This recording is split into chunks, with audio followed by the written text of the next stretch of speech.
কয়েক মাসের বিরতির পর আবারও ছোট পর্দায় ফিরতে চলেছেন জনপ্রিয় অভিনেত্রী সোলাঙ্কি রায়।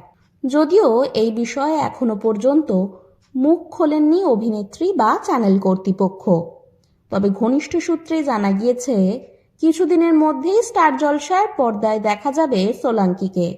এর আগেও স্টার জলসার গাঁটছড়া ধারাবাহিকের মাধ্যমে বহুদিন পর টেলিভিশনে ফিরেছিলেন সোলাঙ্কি, কিন্তু সেই ধারাবাহিক শেষ হতে না হতেই তিনি মাঝপথে কাজ ছেড়ে বেরিয়ে আসেন।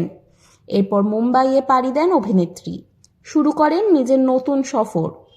মাঝে কাজের জন্য তিনি কলকাতা মুম্বাই দুই জায়গাতেই থাকতে শুরু করেছিলেন।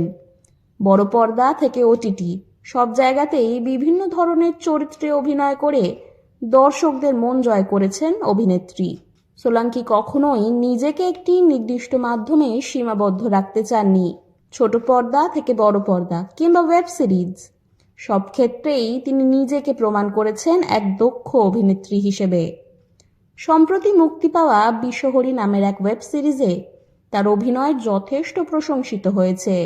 তবে এবার তিনি ছোট পর্দায় ফেরার সিদ্ধান্ত নিয়েছেন। অভিনেত্রী ইচ্ছাকৃতভাবেই কিছুটা সময় ছোট পর্দা থেকে বিরতি নিয়েছিলেন, তবে এবার আবার নতুনভাবে ফিরে আসছেন দর্শকদের সামনে। স্টার জলসার একটি ধারাবাহিকে মুখ্য চরিত্রে ফিরছেন সোলাঙ্কি, তবে অভিনেত্রীর বিপরীতে কাকে দেখা যাবে তা এখনও জানা যায়নি। ধারাবাহিকটির শুটিং খুব শীঘ্রই শুরু হবে বলে জানা গিয়েছে। এই মুহূর্তে তাই মুম্বাই নয়, কলকাতাতেই থাকবেন সোলাঙ্কি রায়। নতুন এই ধারাবাহিক ও চরিত্র নিয়ে তার অনুরাগীদের মধ্যে কৌতূহলের শেষ নেই। এখন শুধু অপেক্ষা, কবে দেখা যাবে সোলাঙ্কিকে আবারও ছোট পর্দায়।